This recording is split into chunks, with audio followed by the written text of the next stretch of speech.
Association with Bodhi बचत तथा ऋण सहकारी संस्था लिमिटेड, उन्नतिका लागि शान्ति, समृद्धिका लागि बोधी।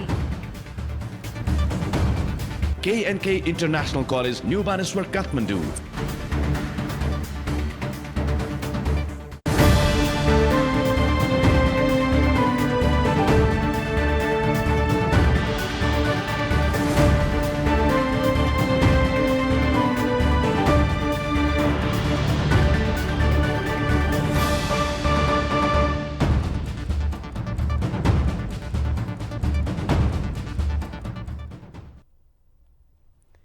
नमो तस्स भगवतो अर्हतो सम्मा सम्बुद्धस्स। बोधी समाचारमा स्वागत छ। सुरु गरौँ अहिलेसम्मका मुख्य समाचारहरूबाट। वर्षा र सहकालका भगवान मानिने आर्य अवलोकितेश्वरको रथयात्रा काठमाडौँमा जारी। रथयात्राको दोस्रो दिन पनि बाजागाजा सहित नगरको विभिन्न भागमा परिक्रमा गराइयो। काठमाडौँको चौमती स्थित श्रद्धा कीर्ति विहारको नवनिर्मित भवनको उद्घाटन। 6 वर्षमा निर्मित 3.5 तले भवन निर्माणमा 3 करोड बढी खर्च। लुम्बिनी स्थित मायादेवी मन्दिरमा विश्व शान्ति पूजा सम्पन्न। पूजामा कोरिया लगायत नेपाल स्थित अन्तर्राष्ट्रिय भिक्षु, लामा, गुरुमा लगायतको सहभागिता। स्वयम्भूसँग मिल्दोजुल्दो टुक बहाल। बौद्ध चैत्य प्रचार प्रसारको अभावमा ओझेलमै। वज्रधातु र पञ्चबुद्ध समावेश चैत्य ऐतिहासिक महत्त्वको रहेको गुरुजुको दावी। र बौद्ध धर्मसँग सम्बन्धित ऐतिहासिक सम्पदाहरू पाकिस्तानमा सुरक्षित। तक्षशिला सङ्ग्रहालयमा रहेका प्राचीन अवशेषमा अनुसन्धानकर्ताको नजर।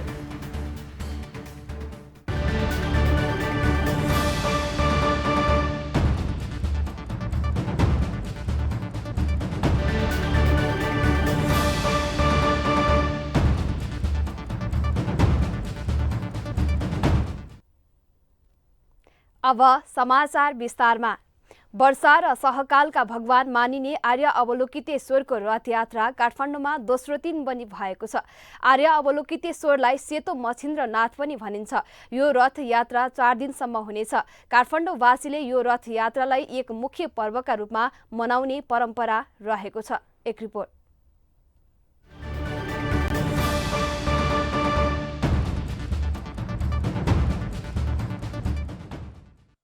सहकालका देवता मानिने आर्य अवलोकितेश्वरको मूर्तिको रथयात्रा काठमाडौँमा मनाइने एक प्रमुख जात्रा हो। काठमाडौँ उपत्यकाका वृद्धलाई दर्शन गराउन रथलाई नगर परिक्रमा गराउने चलन अनुसार हरेक वर्ष चैत्र शुक्ल अष्टमीको दिनबाट रथयात्रा सुरु गर्ने गरिन्छ। जनबहालका शाक्य गुरुजोबाट 3 दिनसम्म चोखोनिदो गरी विधिपूर्वक पूजा गरेपछि रथयात्रा सुरु गर्ने चलन छ। करुणामय र आर्य अवलोकितेश्वरको नामबाट पनि चिनिने सेतो मछिन्द्रनाथलाई जनबहालबाट नगर परिक्रमा गराई जम्मलमा बनाइएको रथमा प्रतिस्थापना गराएपछि बाजा गाजासहित नगर परिक्रमा गर्ने प्रचलन छ।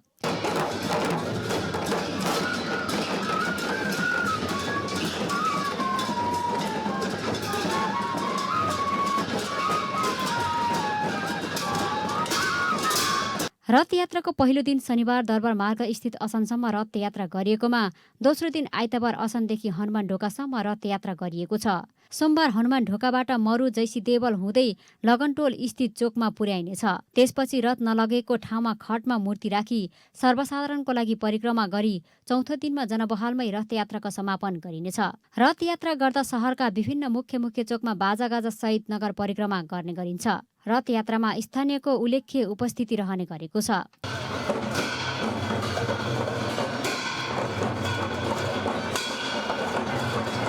किम्बदन्ती अनुसार परपूर्व कालमा जम्बल क्षेत्रको खेतमा एकजना ज्यापुले खेत खन्दा सेतो मछिन्द्रनाथको मूर्ति फेला पारेका थिए। उक्त मूर्तिलाई घर लगी धानको भकारीभित्र लुकाइराख्दा त्यस भकारीबाट जति धान झिक्दा पनि नसकिएपछि मूर्तिलाई अन्नदाता ठर्याई जनबहालमा स्थापना गरिएको किम्बदन्ती छ। सोही परम्परा अनुसार हाल पनि मूर्ति फेला परेकै स्थान जम्मलमै रथ बनाउने चलन छ। उपत्यकामा जम्मल र बनेपा नालाको सेतो, ललितपुरको बुङमती र चौबारको रातो सहित 4वटा मछिन्द्रनाथ छन्। धार्मिक सहिष्णुताको प्रतीकका रूपमा सेतो मछिन्द्रनाथलाई लिने चलन छ। News desk, Bodhi television. काठमाडौँको चमती स्थित श्रद्धा कीर्ति विहारको नवनिर्मित भवनको आइतबार उद्घाटन भएको छ। 2072 साल चैत्रमा शिलान्यास भएको सो भवन 6 वर्षपछि निर्माण सम्पन्न भई आइतबार उद्घाटन गरिएको हो। उद्घाटन कार्यक्रममा काठमाडौँ महानगरपालिकाका मेयर विद्यासुन्दर साक्य, वडा अध्यक्ष, उपासक उपासिकाहरूको उल्लेख्य उपस्थिति रहेको थियो। 3 करोड रुपैयाँ लागतमा निर्मित भवन 3.5 तलाको रहेको छ। भवनको सुमेत महस्तवीर भन्ते र श्रद्धाकीर्ति बिहारका प्रमुख श्रद्धेय गुरुमा सदाचारीबाट संयुक्त रूपमा उद्घाटन गरिएको थियो।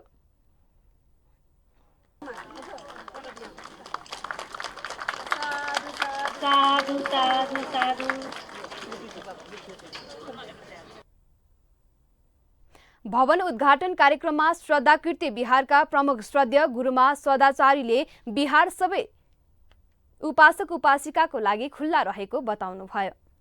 लगे जो जिम्मन छु अर्थ डाटा उलिएखा जिगु रहेको ठन छिकपिए खा ठो बिहार छिगु खा जिगु मख जी जिबुको छिकपिने खा अल छिकपि सकले जिमे खा सुनान छ सुडु रासा जी थोडु ढापी मरो न माडो न बौडो न दाजुडो न किजाडो न तटाहेडो सोमके पिडो ब्याजी ढंगला ढाय मात्र ढाय खसे जिमे तम्मा बडी गुरमा छ मडो अलि छिकपिए दो ठुगु ठासे चमटे बिहार डेका वया ठन ट्वाय सक्कल दाजुकी जापी तके पिए जिमिमपटे खा खन्चर बिजाबसन दटस्का माया वो सुसान ने के अचाचको देखसान ने के जिम्मा भए लम खला जिमके बिसन छु जरे गाचको श्रीमला ने के लिसान ने के शिला प्रकृति लाडन ने के ऐसान खन्चपने माया द अफोर्डका।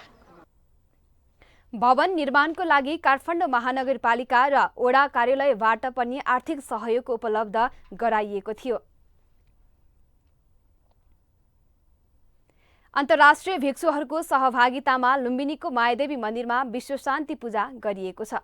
लुम्बिनी स्थित मायादेवी मन्दिरमा आइतबार शान्ति पूजा सम्पन्न भएको छ। विश्व शान्तिको कामना गर्दै शान्ति पूजा गरिएको हो। शान्ति पूजामा कोरियाबाट आउनुभएका भिक्षु सहित विभिन्न देशका भिक्षु, लामा, भन्ते तथा गुरुमाहरूको सहभागिता रहेको थियो। समाचार अझै बाँकी नै छ, हामी सँगै रहनुहोला।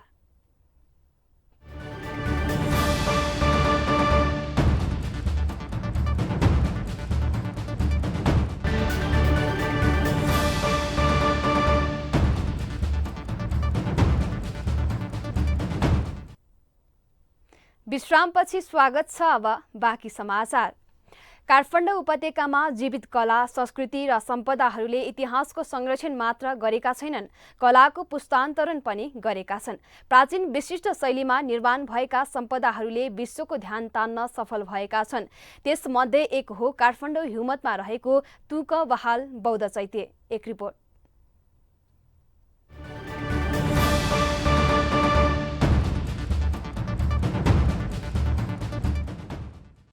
काठमाडौँ उपत्यकाका प्राचीन सम्पदाहरूको कारण विश्वमाझ चर्चित छ। यहाँ रहेका मठ, मन्दिर, गुम्बा, विहार तथा स्तूपहरूले हरेक मानिसलाई प्रभावित बनाएका छन्। स्वयम्भू बौद्ध धर्म अवलम्बीहरूको महत्त्वपूर्ण धार्मिक स्थल हो। स्वयम्भू चैत्य लिच्छवीकालीन समयमा नै निर्माण भएको संरचना हो। यस्तै हिउमतमा रहेको तुकम बहाल बौद्ध चैत्य पनि लिच्छवीकालीन समयमा नै निर्माण भएको मानिन्छ।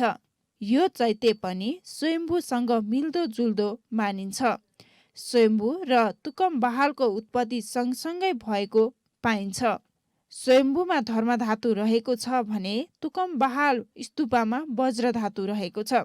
पञ्चबुद्ध समेत राखिएको यस स्तूपमा फागुन अष्टमीको दिनमा वार्षिक रूपमा शान्ति पूजा गरिँदै आएको गुरुजु वज्राचार्य बताउनुहुन्छ।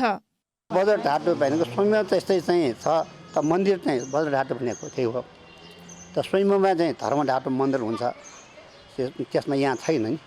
त्यस कारण चाहिँ अब मन्दिर त त्यही अनुसार बनाएको हो। यो वज्रधातु चाहिँ हो। वज्रधातु भनेको किनभने यसको भित्र वज्रदेवीभित्र मूलमा चाहिँ त्यो योसी भन्यो त्यहाँभित्र राखेको हुन्छ। त्यसलाई चैत्यले वज्रधातु चैत्य भनिन्छ। स्वयं पनि त्यही हो। यहाँ अगाडि अक्षव्य हुन्छ, त्यसको चाहिँ नैऋत्य कोणमा चाहिँ भैलोचन हुन्छ, दक्षिणमा चाहिँ रत्नसम्म, पश्चिममा अमिताभ, उत्तरमा अमोघसिद्धि भनेको। स्तूपमा नियमित रूपमा बौद्ध परम्परा अनुसार पूजा तथा दीप प्रज्वलन हुने गर्दछ। यस स्तूपमा चित्त शुद्ध गरेर पूजा गरेमा ठुलो फल प्राप्त हुने र बुद्धत्व प्राप्त हुने गुरुजु वज्राचार्य बताउनुहुन्छ। सप्तविधान्तरू पूजा भनेको पुष्प, धूप, दीप, गन्ध, रस भनेर यो 5 प्रकारको हुन्छ। पुष्प पूजा, धूप पूजा, दीप पूजा, गन्ध पूजा, रस पूजा भने यो पूजा गरे भने यो हाम्रो मानसिक पूजा हो। त्यही पूजा गर्ने अनि वार्षिक सबभन्दा ठुलो त्यही हो। तपाईँ हामीमा जुन चाहिँ काय वाक चित्त हुने सबै प्राणीहरूले यो सम्झेर यो पूजा गर्ने उनीहरूको ठुलो फल प्राप्त हुन्छ। धर्म, अर्थ, काम, मोक्ष मात्रै होइन, बुद्धत्व लाभ हुने फल प्राप्त हुन्छ। त्यो भनेको एकदम दुर्लभ हो।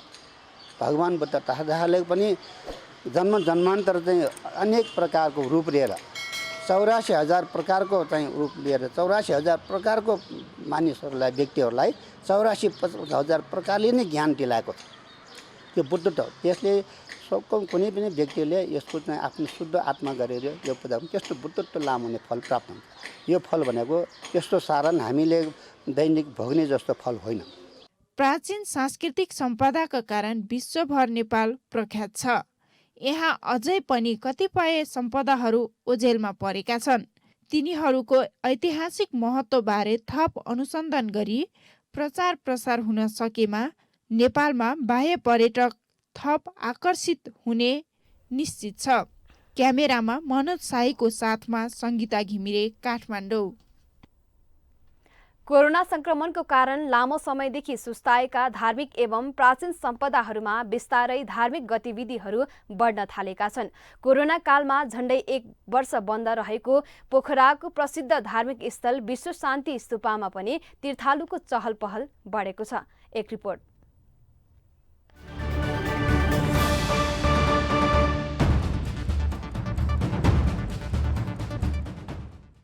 पोखराको धार्मिक एवं प्रसिद्ध पर्यटकीय गन्तव्य विश्व शान्ति स्तूपमा आन्तरिक तथा बाह्य धार्मिक पर्यटकहरूको चहल पहल बढेको छ।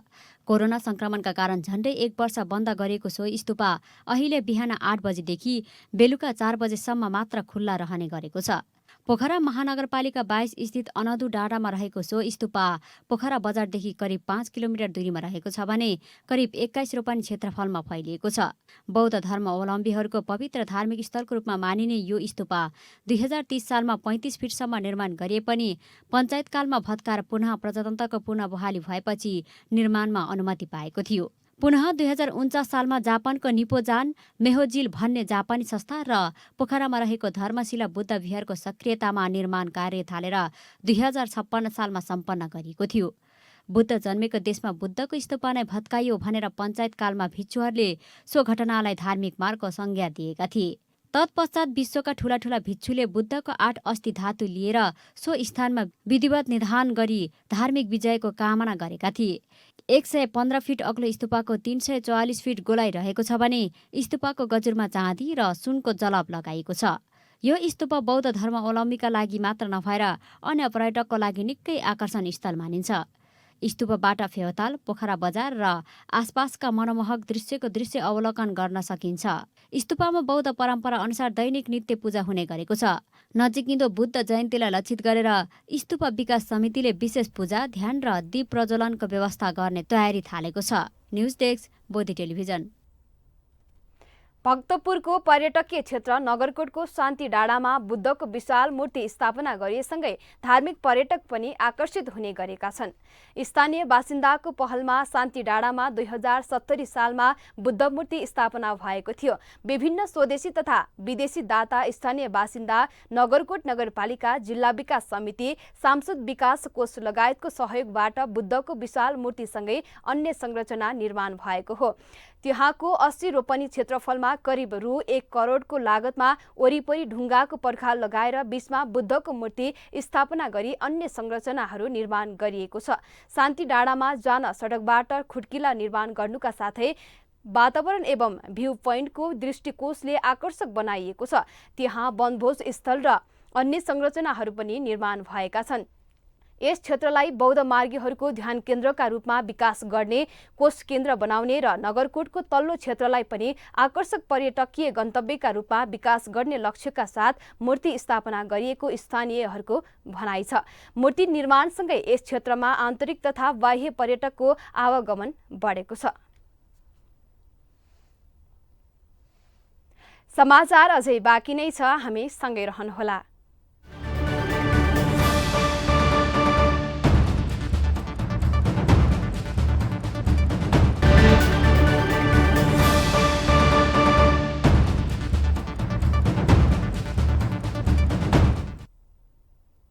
विश्रामपछि पुनः स्वागत छ। अब बाँकी समाचार। भारतको महाराष्ट्र लगायतका ठाउँबाट आएका भारतीय पर्यटकहरूले लुम्बिनी भ्रमण गरेका छन्। महाराष्ट्र लगायत भारतका विभिन्न शहरबाट आएका भारतीय पर्यटकहरूले लुम्बिनी भ्रमण गरेका छन्। पहिलो पटक लुम्बिनी आएको बताउने उनीहरूले लुम्बिनीको मायादेवी मन्दिर लगायत विभिन्न ठाउँको भ्रमण गरेका छन्। 200 भन्दा बढीको संख्यामा एकैचोटिमा भ्रमणमा आएका थिए। भगवान बुद्धको जन्मभूमि भ्रमणमा आएका उनीहरूले भ्रमणपछि स्वर्ग पुगेको अनुभूति भएको बताएका छन्। 8 दिने नेपाल भ्रमणको क्रममा लुम्बिनीपछि काठमाडौँको पनि विभिन्न तीर्थस्थलमा भ्रमण गर्ने बताएका छन्। मायादेवी मन्दिरमा पुग्दा आनन्दको अनुभूति भएको उनीहरूले बताएका थिए। अब अन्तर्राष्ट्रिय समाचार।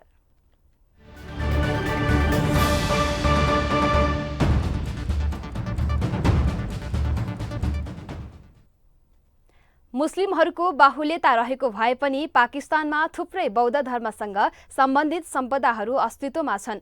5औं शताब्दीमा पाकिस्तानको तक्षशिला सङ्ग्रहालय बौद्ध शिक्षाको एउटा महत्त्वपूर्ण केन्द्र मानिन्थ्यो।